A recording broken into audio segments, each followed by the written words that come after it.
ବାରିପଦାର କଲ୍ୟାଣୀ ମହିଳା ସମିତି ସଭାଗୃହରେ ଭଞ୍ଜଦୂତ ବିତନୁ ନାୟକଙ୍କ ସ୍ମୃତିଚାରଣ ଦିବସ ପାଳିତ।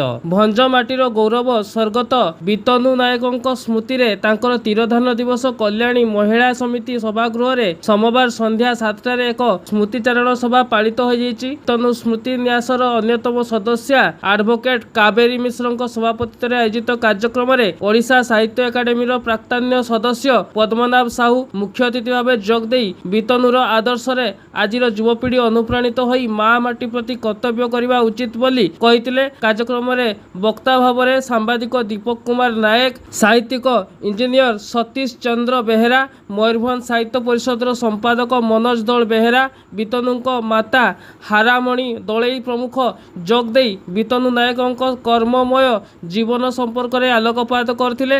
ଏହି ଅବସରରେ ବିତନୁ ନାୟକଙ୍କ ସ୍ମୃତିରେ ଏକ ସ୍ମରଣିକା ଉନ୍ମୋଚିତ ହୋଇଥିଲା।